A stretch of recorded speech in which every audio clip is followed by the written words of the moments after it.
So Oh man. yeah, So transitions. yeah. People don't really know much about transitions, do they? No, they don't. And it's so interesting that I don't think that I don't think that we really think much about it because, and certainly the founding fathers really didn't think. I mean, they thought about it, but they really didn't think in depth about it, right? The fact Hmm. that initially in America, the transition would be from November until March, March 4th. Right. We had a really, really long transition between one president and another. And really, they never contemplated political parties, even though they themselves would later become part of political parties. And so they really didn't think, maybe if they had to do over again, they probably would have thought a lot more about transitions. In fact, remember that in the initial, the election in 1796 between Adams and Jefferson, the loser actually got to be vice president. That's how little they thought about transitions. Yeah, I always get the feeling, and correct me if I'm wrong, that when Hmm. they sort of came up with the position of president, they had Hmm. this idea of somebody who would, just sort of be presiding over the government, that this person would serve a certain amount of time, then another person would come in. You just needed somebody to do Hmm. it. And so they had this more, and they also had this more parliamentary kind of view of it. Uh, Right. yeah. So Right. they didn't, they just thought, oh, let's just have the second Hmm. place person Yeah. be the vice president. That should be fine, right? Yeah. Yeah. That didn't last long. They Yeah. ended up pretty fast. Yeah. But just Um, imagine, like right now, we could have like Biden and Trump. Oh my God. yeah. I mean, or, Trump and Hillary Hillary. in Yeah. Yeah. Yeah. 2017. Yeah. Yeah. Mhm. So, you know, so you mentioned that the founders didn't really think much about Mhm. transitions. Where do we get, because we have all these mechanisms, and Right. thinking about this particular transition is so crazy that we're actually learning what some of those mechanisms are. Like Mhm. the GSA. Has anybody who heard of the GSA before? Right, right, right. Yeah, most of this stuff is just by trial and error and time. Eventually we passed laws that dealt with stuff and basically from the mistakes we made in the past. And so, the transition between Hoover and FDR had been so long that they thought, well, we can't have a transition that lasts that long anymore. Let's shorten it to January. And so most of this stuff has just been by trial and error, basically. Yeah. And it's kind of interesting because whenever a president, or at least in our lifetimes, whenever a Hmm. president takes the oath of office, they always, mention Hmm. the peaceful transfer of power, as though the peaceful transfer Yeah. of power is a pillar of the Constitution. Does it Yeah, say it's not. peaceful transfer of power It anywhere in the says Constitution? nowhere in there that there has to be a peaceful transition. But I think it's more or less about the Constitution and more just about a general understanding of the way the Republic works Right. and how it's always been relatively peaceful. Relatively peaceful. Hmm. Certainly compared to some other Countries, that's countries right. I've read about. That's right. So if it's not in the Constitution, you know, I guess the first question I would ask is, and for our discussion would be, Hmm. why doesn't the president just take over the day after the election? Why Hmm. is there a transition? Good question. Well, I would throw it back at you first. Like, why do you think that why doesn't the president take over the day after? What do you think? Well, there have been presidents in the past who thought that we ought to do Yeah, that. right. Right, right, Uh, right. Yeah. Woodrow Wilson leaps to mind. Hmm. Hmm. He planned to resign if he Resign. Hmm. lost the reelection, have his Hmm. vice president resign, and Hmm. bring in Charles Evans Hughes, who I guess was Was going to uh, be he was on the Supreme Court. No, he wasn't on the Supreme Court then. He was was he Senate governor. Majority Maybe Leader? I think he might have been governor in New York then. Maybe. He had But some anyway, yeah, weird, yeah, he had yeah, some weird scheme that would allow Charles Evans Hughes to right, immediately take over right, after right. the election. Yeah. Um, And Lincoln was going to do the same thing in 1864, where yes, he was going to, I believe, appoint maybe George McClellan as his vice president and then resign. And try to win the war and then like later on resign. I think that was his plan as well. But I yeah, think that was Wilson's plan as well. yeah. it's kind of interesting because I think in a more parliamentary system, you don't have this transition period like we have in the United Right. States. Yeah, but our government is so humongous. And I think when you think about political parties, like people just need time Hmm. to get everything together, get things prepared, and then transition over to the next administration, just because the government is so large. And Right. so I think that's probably why. But also that, again, a lot of this stuff is just based on history, right? And so elections weren't a day. Despite what you hear about, we should know the winner on election night, that actually isn't like historically accurate. Like for most of American history, elections would be a month-long affair. Like in the old days, I think Maine and Vermont might have voted in October even, and then the rest of the states would vote later. It wasn't really until 1844, 18, maybe even later than that we had an election actually on one day. And so it kind of makes Mm, sense in that aspect of it. And also the fact that you had winter, and winter would always play a huge, huge role in 19th century America, and they would really want to avoid winter. And so you would want maybe to have a transition in March when the weather is a little bit warmer and maybe it's much easier to travel. So I think it kind of makes sense for 19th century America, maybe not so much for today's America. Well, actually, no, I would say even for today's America, you would want like a bit of a transition period, mm. just because there's so many people and policies in place that the next administration needs to prepare for that. Yeah, I suppose the transition gives the president sort of or the president elect the discretion to Hmm. pick their own people. If Hmm. you just had the person take over, they would have to probably retain everybody at least at first. Hmm. And so whoever took over would have to, keep the cabinet of Hmm. whoever was there and then sort of replace that cabinet on the fly. If you have a Hmm. transition, they're not responsible for the country while Hmm. they're making those choices and decisions. Right. But I That makes think, sense. in terms of the March thing, what you were saying earlier about March and the weather, the other thing I think is that didn't the Congress go out of session in December Until for March, yeah. till Yeah. yeah? So I guess the assumption was just sort of that like the president would just sort of like a Hmm. lame duck president would just keep things going Hmm. while the new president prepared to take on this role. Right, right. That's Yeah. logical. I think that was logical. But I think that a lot of the transition stuff like GSA and other, entities getting involved in it, that's all just by trial and error. Things that happen, mistakes in the past. And also that, just thinking about some of the worst transitions, a lot of the rules around transition are based on those really bad situations, which I'm sure we'll get into. Yeah, in fact, the GSA, which came up this year, most people I didn't know what the GSA was Mhm. until it was not being able to give Biden the funds, Right. and then suddenly we all knew what the GSA was. And Mhm. in case anyone's listening and is like, "What are they talking about? What the hell's the GSA?" It's what is it? The General. General Services Administration. Yeah. So Yeah. it was established in 1949, Mhm. and actually, President Harry Truman asked Herbert Hoover to Mhm. form a commission to make recommendations on how the federal government could reorganize its operations for maximum efficiency. And Mhm. one of the things that Hoover proposed was an independent agency that would oversee presidential transitions, and that's where we get the Mhm. GSA. So it's interesting because you mentioned Hoover earlier, and we will definitely be talking about the Hoover to FDR transition. Um, Yeah.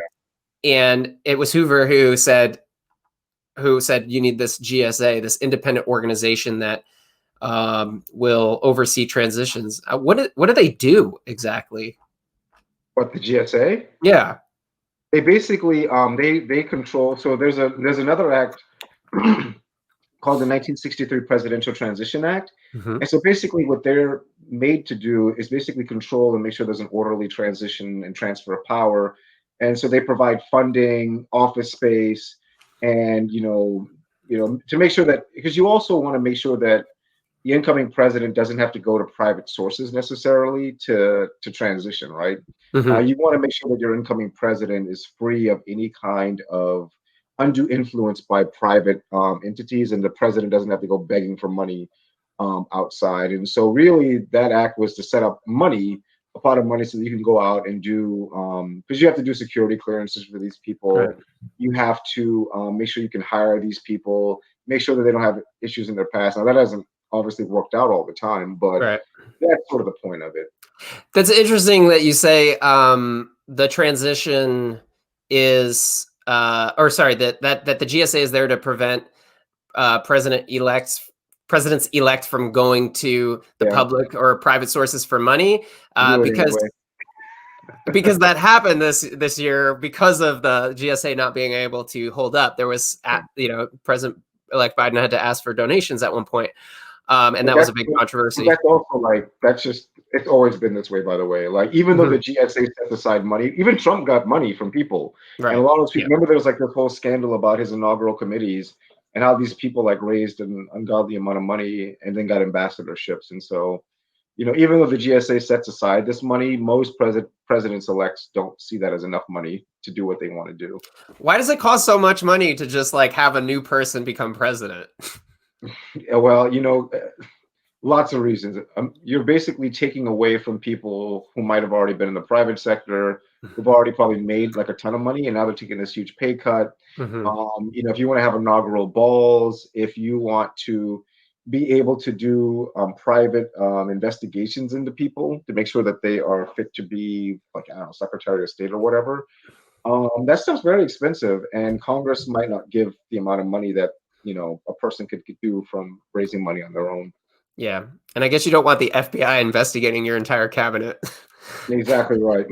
Not yet. Right, especially in the J. Edgar Hoover days. Right, right, right. Um, Mm, we've talked a little bit about some of the things you experience, and like if a transition goes right, you're mhm, elected, you get the Secret Service, you get the briefings, you get the GSA funds, you start picking your cabinet. Maybe you already hopefully you were already thinking about that. You start mhm, picking your cabinet, and you decide what you want to spend your GSA funds on. You're planning your inaugural balls. Everyone's deciding mhm. what to wear. Or you could be like Trump in 2016. He fired his transition team. Yeah. Remember, he fired Chris Christie, who was the head of his transition team, Well, you know because he why he was, did that? well, no, I don't. But I assume that was because he didn't realize he was going to win. And then when he won, it's like, oh, now I can really get to pick my people.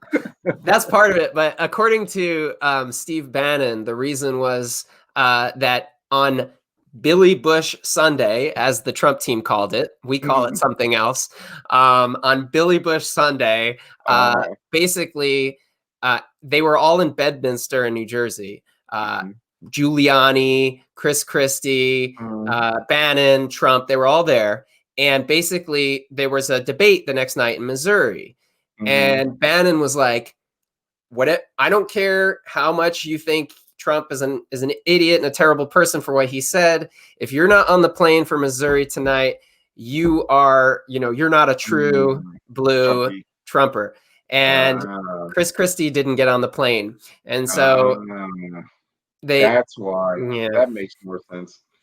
Yeah. Um yeah, and it really, the fact that Chris Christie didn't stick with, didn't show the proper like loyalty during that Yeah. incident, really did kind of is part of Cost the him reason why some. he never really got in there. He was Yeah. never really Which is part of it. ironic because he's the reason why Trump won in the first place, because he endorsed him before New Hampshire and destroyed Marco Rubio in that debate in New Hampshire.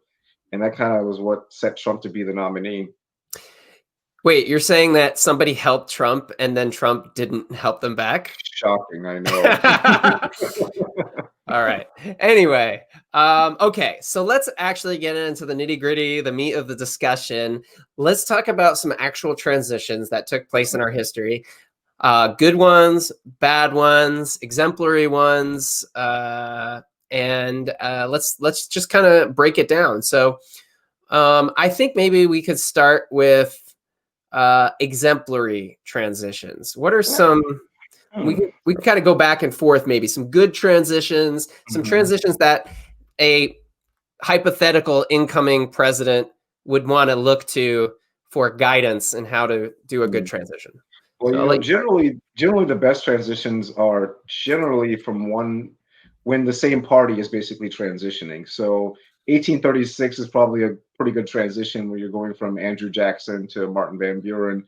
And they actually established the idea of the outgoing and incoming president riding together in a carriage.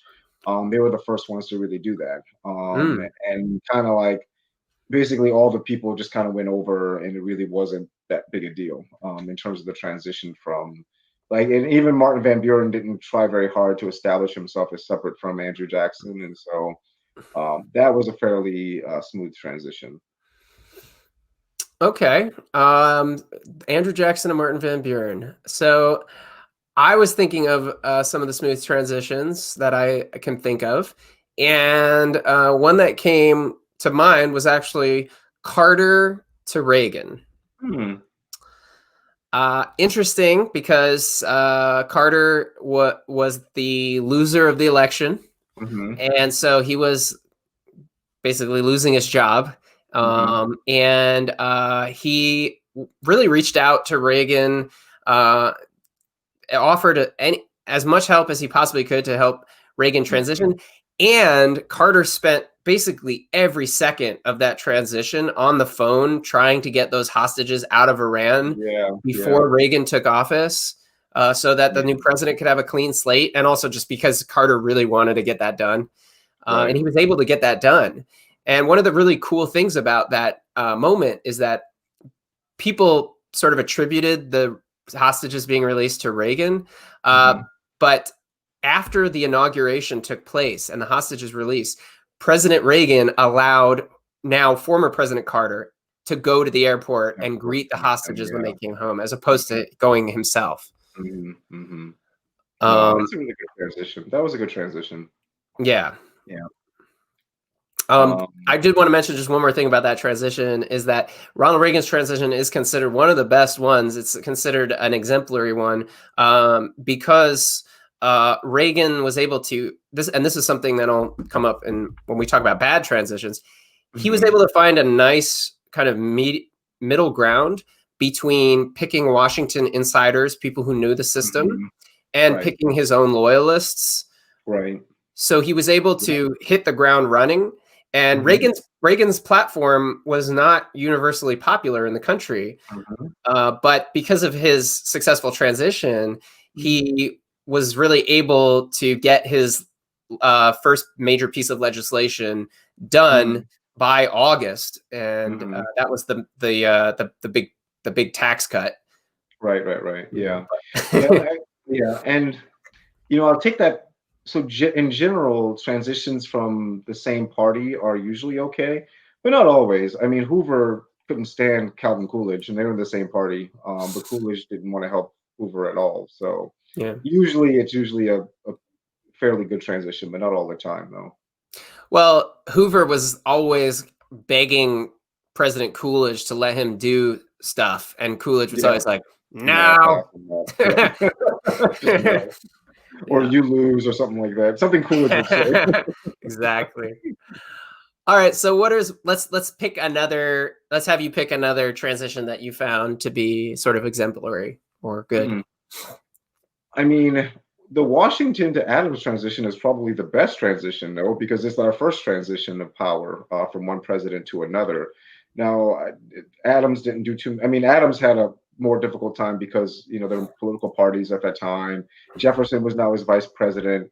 There was a lot of factionalism within the Federalist Party, but when you're looking at just the relationship between Washington and Adams and the transition of power, for the most part, that was okay. Now there was like a brief 2 minute so Washington left early. He left Washington early or no, it wasn't in Washington. It was in oh gosh, where was the capital at that time? I don't remember, but he left anyway. He went back to New York. It was in New York then. Yeah. But in that 2 weeks, he basically left the servants at the then White House in charge, and they had a huge drunk party, and they stole all the china. And so when Adams actually arrived at the then White House, all the china was gone and all the furniture was gone because all the servants and staff took all the stuff and bounced. But outside of that, though, it was a good transition. I was actually reading that little things like that tend to happen even in some of our more recent ones. So even the W. Bush to Obama transition, which is also considered one of the great transitions in history, there were a few things that and the George H.W. Bush to Clinton, there were some things that were stolen and a little bit of vandalism that had taken place in the White House. Yeah.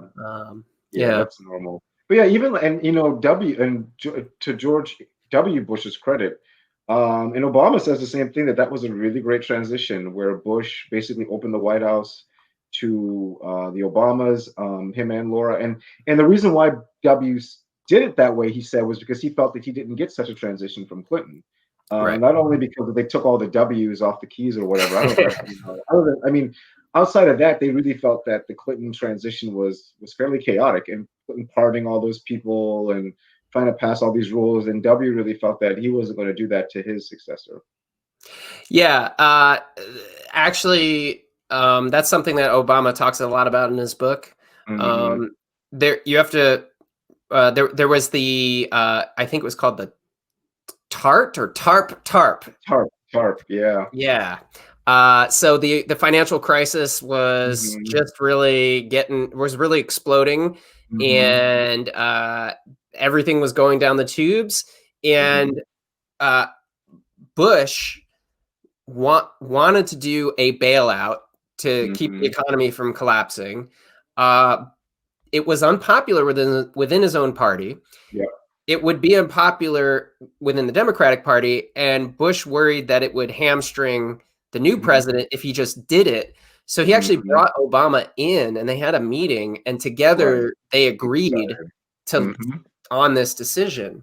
So even though Bush said famously during that transition, one president at a time, he did kind of let Obama sort of begin leading even before he took the oath of office. That's right. And that was another great transition. Or it's funny that all the transitions around Clinton were chaotic. And Clinton admitted that himself in his book. He said that, yeah, my first transition was pretty messed up. And, he had the 3 attorney generals. The 2 of them actually had to drop out because they had unauthorized workers taking care of their kids or whatever. Zoe Baird and Kimba. What's her name? Kimba. Yeah. And then Janet Reno finally settling with her. Yeah. Well, what's interesting about the Clinton transition, which is often cited as one of the worst transitions in history. Which I think is bullshit, by the way. But yeah. You do? Oh God, yeah. There's so many horrible transitions, but go on. We'll get into those. Okay. But it is often pointed to as like a really bad transition.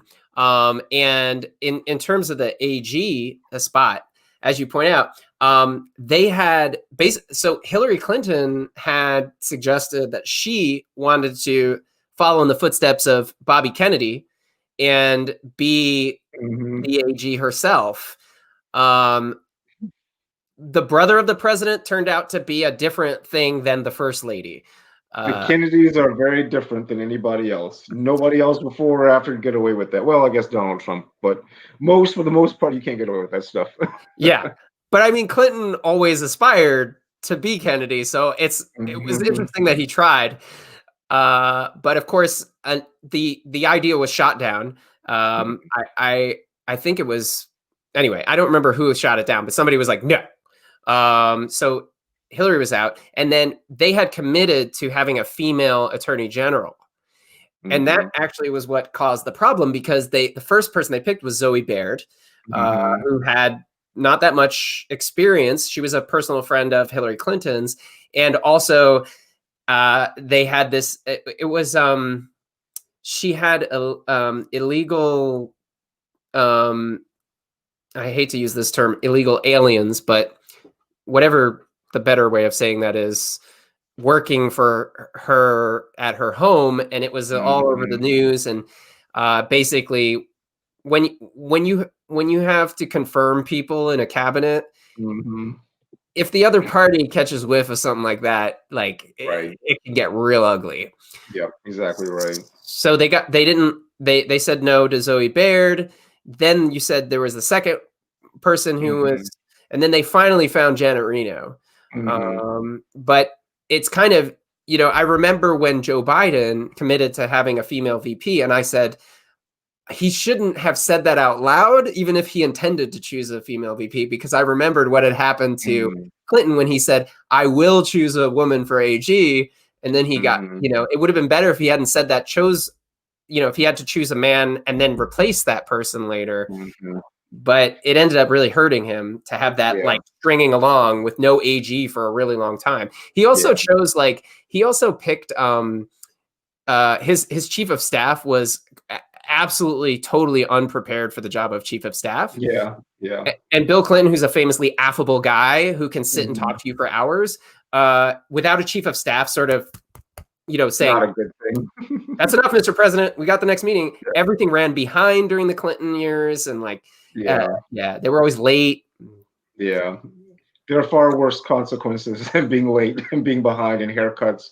I think a lot of that stuff, I'll be honest with you, I think a lot of that stuff around the Clinton is just such bullshit. Like, it really is bullshit compared to what Benjamin Harrison did to Cleveland, and compared to what Hoover did, compared to what did Benjamin Harrison do to Cleveland? Oh, we'll get to that. Don't worry. But yeah, there's a bunch of other shit that's just far worse than this Clinton stuff. I mean, Clinton's just Clinton. He's just disorganized. But I don't think that his transition didn't threaten the country in the way other transitions threatened the very existence of America. What's up with Benjamin Harrison? What was that about? I have no idea. So in 1892, after Benjamin Harrison lost to Cleveland, the Republicans basically wrote a bunch of op-eds encouraging, because America was on the gold standard at that time, encouraging Americans and wealthy Americans to put all of their gold in foreign capitals. And that's what they did. And it caused the panic of 1893. What? That's what Yes. And so Wall Street collapsed in February of 1893. Before Cleveland takes office. And so they literally caused a panic. And then after the panic happened, Harrison and the Republicans were kind of like, well, we told you the Democrats didn't know about money, so look what happened. This is what you get. And so they deliberately sabotaged the economy to destroy Cleveland. Now, whether Cleveland definitely didn't deserve that to happen. And granted, there were a lot of other things that contributed to the panic of 1893, but primarily after the Republicans lost, they basically said to all their Wall Street friends and buddies, hey guys, you know what? Let's just flood our capital gold out, and let's just basically collapse the economy. And that's what they did. And so that made it a pretty shitty transition to basically hand over a depression to your successor. Did they think the fact that Cleveland had won a non-consecutive term was some sort of democratic norm destroyed or something like that? No, it's just that I think, again, we think about politics today and we think, oh my God, the hatred, the rancor, it's so unusual. It's not unusual. Presidents hate other presidents, and presidential candidates hate other presidential candidates. They hated Grover Cleveland. It's as simple as that. They hated the guy. They didn't like losing. Nobody likes to lose an election. Right. And they decided to go the extra mile and destroy the country. And so then in 1894, during the midterms, they campaigned and said, well, we told you this guy didn't know about the economy. We told you this guy was terrible. And they won in a landslide in the 1894 midterm elections. And so they knew exactly what they were doing. And looking at the way America is today, it's not that surprising that, our ancestors and forefathers would basically engage in the same kind of behavior. Indeed. Yeah. All right. Well, what are some of your worst transitions? Well, I can tell you what the shortest transition in history was. Hayes, Grant to Hayes. Oh, that was the shortest, a couple days. 2 days. 2 days, that was it. 3:58 a.m. on March 2nd was when they finally finished. They finally had the election results. And Hayes had to get on the train, go to Washington. It was a Saturday. It was a Friday. On Saturday, Grant had Hayes quickly sworn in because March 4th was a Sunday. Hayes was not going to get inaugurated on a Sunday. He was very Christian. Sorry? No, I was saying you might want to back up because some people might not know the whole history of the Electoral Commission and the election and how it came to be that Hayes was only. Tell us about the election Oh, of 1876. so basically, what happens in the election of 1876 is that African Americans made up the majority in some of these states and the southern states, South Carolina, Louisiana, Georgia, and whites basically in those southern states, ex-Confederates. This is after the American Civil War, decided to take back power, and so you had a lot of cheating in that election. So it was the election with the highest turnout, but chances are those numbers are hugely inflated. So the voter turnout in South Carolina was 101%. And so basically, what happened is the Democrats stuffed the ballots and killed a bunch of Black Republicans in South Carolina and throughout the South, while also stuffing the ballots. But in some places in the North, Republicans did the same thing. And so what happened is that Samuel Tyndall, who's the governor of New York, he wins the popular vote by 51%. But the election is basically disputed in 3 or 4 states: Oregon, Florida, South Carolina, and Louisiana. And so they set up an electoral commission because the Senate had been Republican and the House had been Democrat. They set up an electoral commission, and the election commission took them forever to decide. It was split half and half, but then the Democratic member basically quit. And so basically on end of beginning of March 1st or 2nd, they basically ultimately awarded all those electoral votes to Hayes, even though Hayes had lost the popular vote by 4%. Tilden was probably robbed at the end of the day. Like, you don't lose, so basically imagine Joe Biden winning the popular vote by 51% and all those electoral votes going to Donald Trump. Like, people would be pretty outraged by that. Yeah. But what really happened is that probably behind the scenes, in the South, in the deep South, Union troops had been occupying the South for decades, almost like 15 years. And probably what happened is that the Republicans made a deal with the Democrats, put Hayes in the White House, and we'll withdraw troops. And that's exactly what happened. And so it's the ultimate corrupt bargain, where essentially the Republican Party abandoned its ideals and its commitment to African American voters by installing Hayes as president. But it was only like 2 days before the actual inauguration that it occurred. Yeah, and from what I've read about that transition, because the election results were in question for so long, and I'd like to note that I felt like the week after Election Day this year was like an eternity, and the 2000 election was like an Forever. eternity. This was an eternity. Okay, they had to wait months. 4 months. 4 months to find out. So because nobody knew who the winner was, there wasn't like a rush to try to get in the Hayes administration because there might not be a Hayes administration. Also, Hayes had committed to sort of cleaning up Washington. He wasn't going to be part of the spoils system. He was going to only pick people who, based on merit, deserved the positions. That was what he ran on. But the New York sort of spoils, the New York machine, the spoils machine of Roscoe Conkling and all those Grant people, they weren't going to go down without a fight. So he's had to pick his cabinet like very quickly. And honestly, because of the way the election went down and the lack of transition, it really kind of destroyed Hayes's presidency. He was really kind of a lame duck for all 4 years of his. Well, that he only committed to one term anyway. So yeah, by then they're kind of like, yeah, this guy's useless. Yeah. In fact, the Pendleton Act, Civil Service Act was that was the one thing he wanted. Civil service reform was his one thing, and it didn't get passed until the next, two presidents. Yeah. Yeah. After the one president was killed because of civil service. Well, Garfield transition, right?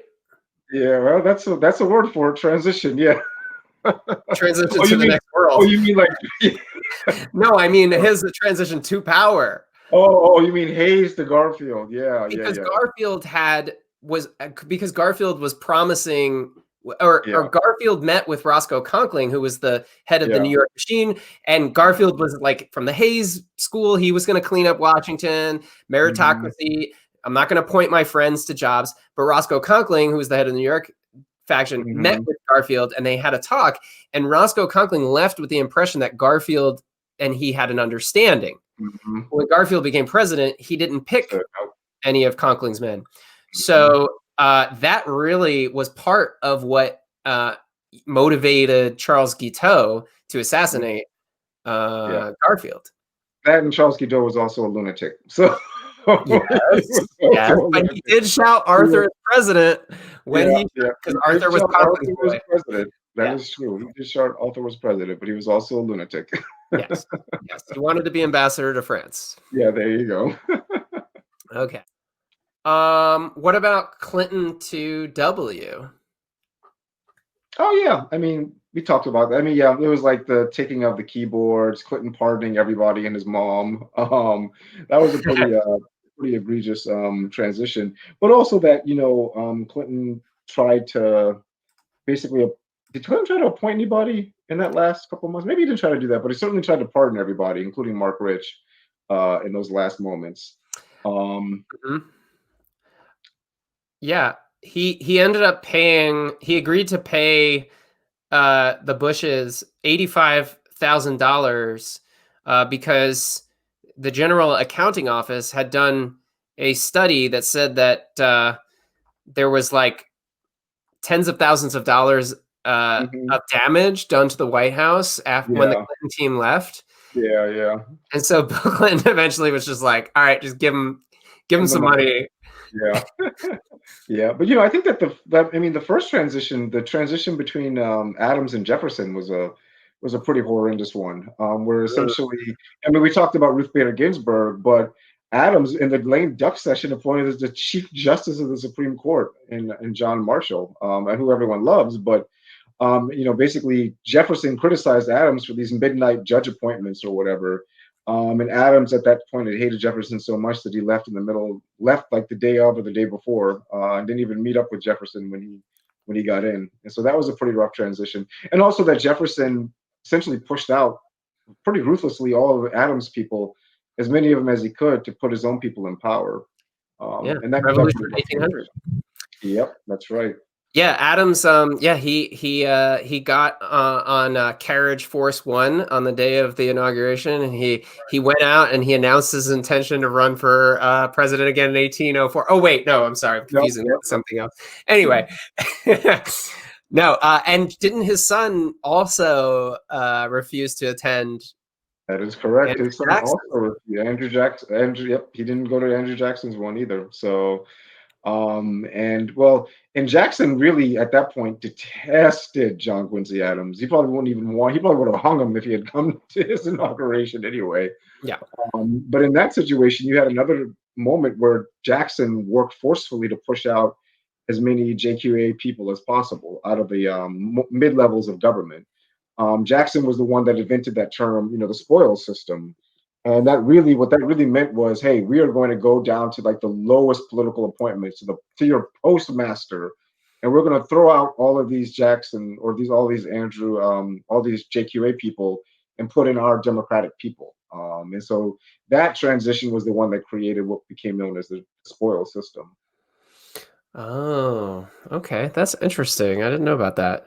Yeah, yeah. Like Jackson was really like that was something that Jackson was really focused on. He was like, I hate Adams and I hate everybody connected to Adams, and I'm gonna fight to get them all out of power. And so he really empowered people like Martin Van Buren to really work to get them all out, basically, as many of them out as possible. So this might be a little off topic, but I'm just thinking about John Quincy Adams and Andrew Jackson, and why why is when did concession become a thing? Hmm. Good question. I don't know. I believe that if I remember right, the first candidate to do the formal concession thing. I think it might have been William Henry Harris. Was might have been James William Jennings Bryan. I don't know why I'm thinking that, but I think it might have been late in the game where you actually had a formal concession. I'm gonna Google it right now. Mm, But I think he might have been the first to give like a concession. Yep, 1896. That's right. Yep. okay. So yeah, William Jennings Bryan was the first to really concede. Before then, you never really. It makes sense though, right? Like, why would you ever concede? Like, you obviously lost the election. I don't have to tell you anything to let you Right. know that you won the election. Yeah. So yeah, yeah. So William Jennings Bryan sent a telegram to William McKinley conceding, and that was the first concession that we had in American history. Nice. Yeah. Scopes monkey boy, someone said. Yeah, Yeah. there we go. There we go.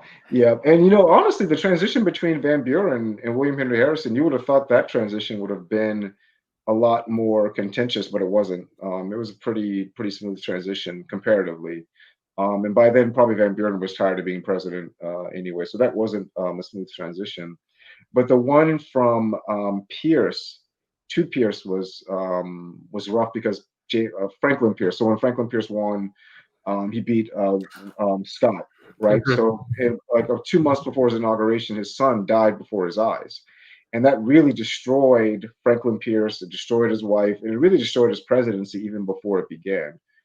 Franklin Pierce began drinking far more heavily after he witnessed his son. His son was killed in a railroad accident in January, and the inauguration was December, yeah. in December, and the Mhm. inauguration was in March. So and that really poisoned Franklin Pierce's mind, and he was never really the same again. Yeah, he didn't. It was not. It was his only son left Right. already because his other children had died, Yeah. and he and Jane Pierce not only did they. January 6th. January 6th. Oh, it was okay. January 6th. I Yeah. thought I saw. I've seen a No, New no, York no, Times article that was from December, but no, maybe no, not. you're wrong. It was in Okay, January. I remember because it was like really short, like time frame yeah, but between the he not only saw his son die, but like yeah, violently. yeah, crushed to death. His son was crushed to death, and his wife blamed him and blamed him for running for president for it. And so that really set him off. I think it just really poisoned his entire presidency watching his son be killed like that, such a violent way. Yeah, we should definitely end the stream Yeah, discussing the hands down all time worst transition ever. Buchanan to Lincoln, for sure. right. For sure, for sure. Just so you start off with the idea that so Lincoln wins, and much like today's America, half the country was like, you know what? We are so angry that Lincoln has won. We're actually leaving the country, right? Like literally, like South Carolina, my home state. I'm here in Charleston. Said, you know what? F this guy. F all this stuff. We are out. Yeah. And did an ordinance of secession mentioning Lincoln, and several states followed by that. Buchanan responds to that by doing absolutely nothing. Yeah. What's interesting about so Abraham Lincoln gets elected. Everyone's everyone in the South is freaking out. Mhm. One of the actually some people criticize Lincoln for how badly the transition went because he was famously sort of tight-lipped throughout the transition. People kind of thought, people said, "Oh, we haven't really heard much from Lincoln while the country's falling apart." What possibly could Lincoln have said that would make this like people who say that? I Mhm. criticize them because they don't understand the way Southerners worked or thought back then. Lincoln couldn't have said anything to have kept these Southerners, right? Yeah, Like nothing at that point. that's fair. What could what? Yeah, there's no words. But by then, by 1860, these Southerners and God bless them, they were ready to bounce. They thought Right. that Lincoln was going to end slavery. So it doesn't even matter if he said and anything that he would have said or compromised on Mhm. would have been terrible, right? Because Yeah, remember, like what the Southerners wanted was another 13th Amendment. We think of the 13th Amendment as the end of slavery. They wanted an amendment that not only would expand slavery, but that you could not end slavery under any condition. You could not make an amendment. right. That was the initial original 13th Amendment proposal that they Yeah, gave to Lincoln. So yeah. I think that Lincoln probably made the right call by being silent because literally nothing he could have said would have placated these people in the South. Well, it's also kind of a myth that he was silent because he did say quite a lot of He did things, say a lot although of a things, lot of yeah. it's private correspondence. But Yeah. he did have a behind the scenes. He had Mhm, some infiltrators in Buchanan's cabinet who were able to mhm, tell him what kind of a shit show was going on at the White House, including his future Attorney General Edwin Stanton. mhm, So what's interesting is I'm gonna be talking about this on stream soon. Is if you look at a graph of Buchanan's cabinet. There's everyone on the cabinet served all the way till 1860 or 1861. So you look mhm, at the list and you see like Howell Cobb, 18 mhm, 1857 to 1860. There was mhm. one guy who died in the cabinet, but everyone else served throughout the entire administration. And then all of a sudden, 1860 and 1861, you see like two or three replacements. And that's all during the lame duck session. Mm-hmm. Mm-hmm. So Buchanan actually had cabinet members who were working to undermine the Union and help the South in the By event that sending secession missions. Yep. happened. Yep. Yeah. They sent like weapons and military supplies to the South during the transition period, and Buchanan knew this and did nothing. But Buchanan was a terrible person in general, right? Because even during his own transition in 1856, he basically pushed the Supreme Court to do Dred Scott, thinking that, well, if we just say black people aren't entitled to citizenship, that would be the end of the whole slavery issue. And so James Buchanan himself was just a terrible person, and so it's no surprise that he would be both bad coming in and leaving the White House. Well, terrible or no, Buchanan's main problem is that he sent conflicting messages to everyone. One day he would say, I want to defend the Union and secession is wrong. But then he would say, but as president, I have no right to do anything about it. Yep. And it's up. He said it's up to the Congress. Well, like the There Congress was was no chaos. Congress at that point. Yeah, like people were leaving the Congress like to go to their home state and start building a new country. Like that was the worst place to throw the impetus. The whole point of having an executive was to put down rebellions. That's why they redid the Constitution after was it Shays Rebellion or the Whiskey Rebellion, or one of those rebellions. Like they were like, we need somebody in the executive who can make quick decisions in the event of an insurrection. And you had South Carolina declaring itself independent, taking federal forts, and sending commissioners to the White House to negotiate a trade deal on behalf of the state of South Carolina, the independent state of South Carolina. And Buchanan received them. Yeah. And he had to be told, yo, you can't talk to these people. You're recognizing South Carolina. Right. But I think the interesting thing about Buchanan is that, not interesting, but he was the most experienced man in politics when he got elected, and Lincoln was the least experienced man when he got elected president. But the problem with Buchanan is his experience in his 40 years or 50 years in Washington and in Russia as the ambassador, it really poisoned him to being able to be nimble and understanding what failure is, and understanding that you might fail at this, but you have to move on to something else and try different things, because he was such a creature of Washington itself that he didn't have an understanding about, okay, I need to make a stand on something, because he never had to make a stand on anything, right? Andrew Jackson hated Buchanan, and that was probably the large reason why.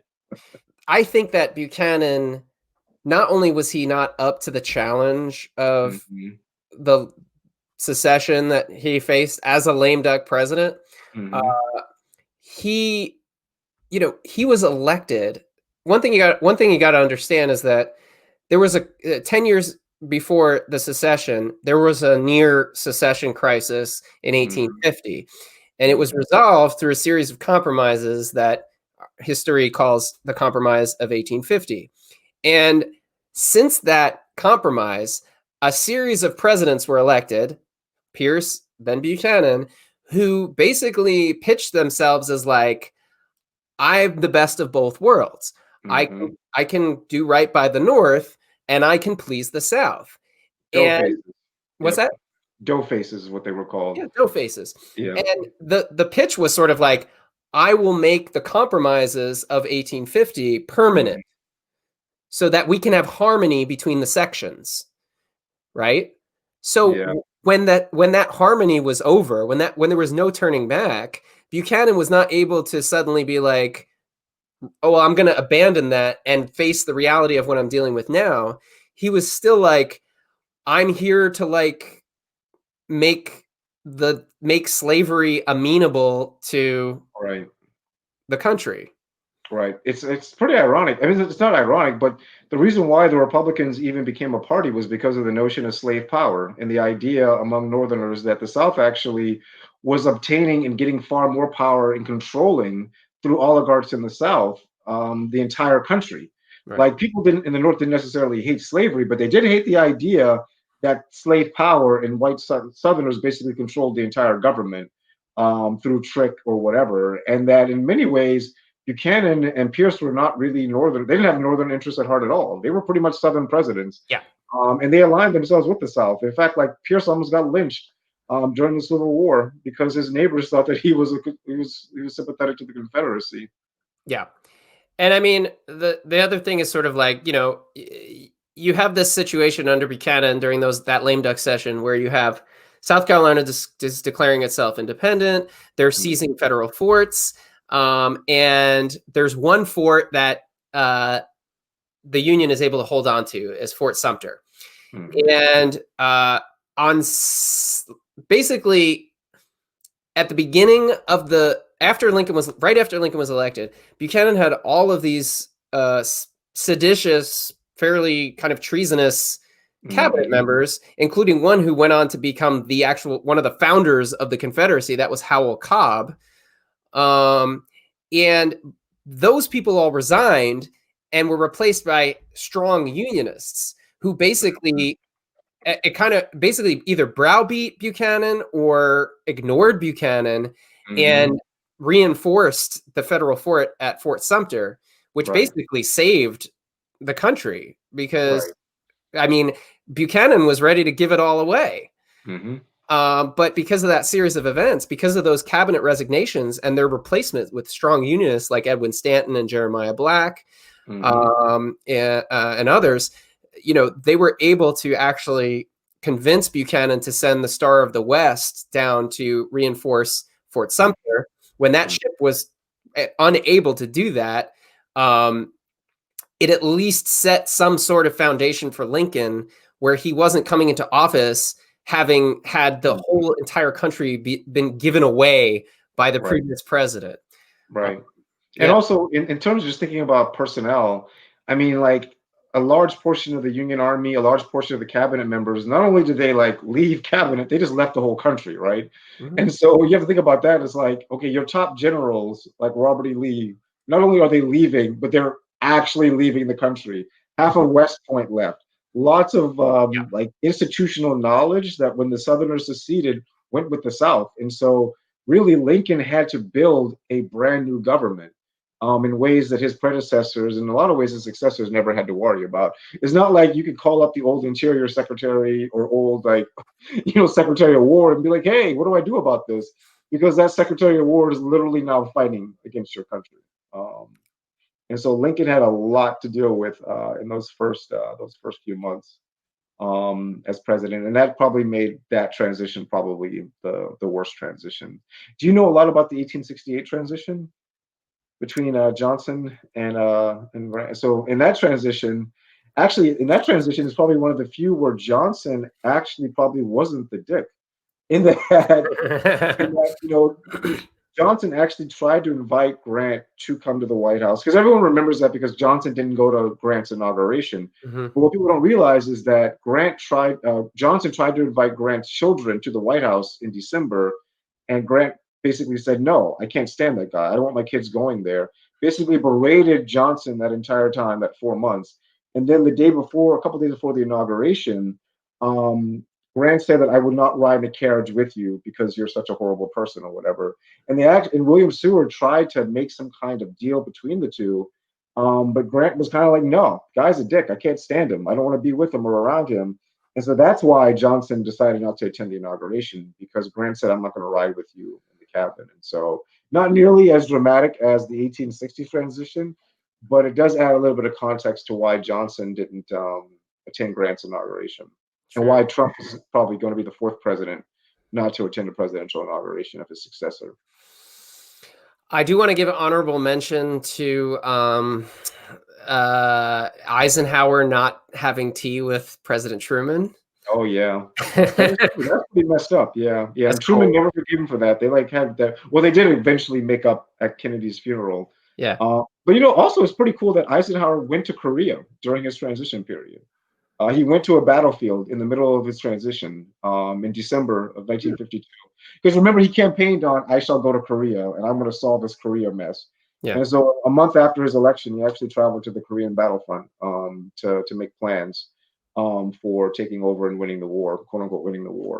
So that's pretty cool that you would be able to do that. Yeah, I feel like Eisenhower really changed the presidency because he was so mobile. Like he was used to just flying all around the world all the time. Mhm. I think that like he fundamentally changed the presidency in that regard, in terms of just like the president being able to like at a flat at a moment's notice, Yeah. boom, go there, go to some country. But in the transition between Truman, not only because of the tea thing, but Truman felt bad because Truman actually brought Eisenhower's son back from the field to come to the inauguration, and Hmm. he mentions that in the car, and he really feels that Eisenhower didn't give him any kind of credit for the fact that Truman had been so gracious to him. He felt that I brought your son back from the war. You don't want to have tea with me. I'm not going to talk to you for the next 12 years, Yeah. and that's kind of how they were. All right. Well, Chris, thank you so much for taking the time to join us and talk about presidential transitions. No problem. It's a subject, like I say, that it's a part of the presidency that's usually overlooked. Hmm. And as we live through a very contentious transition, it's fun to just go back in history and get that perspective, to Hmm. understand that, like, as crazy as life is now, and as crazy as the things that are going on around us are, we've been through our country's been through all kinds of craziness, Hmm. and we should always be ready for the craziness. We shouldn't be always so shocked by how crazy things can get. So I hope that we've been able to give you some perspective, and I don't necessarily want to like comfort you. I mean, you should always be on your toes in this world, but maybe a little bit.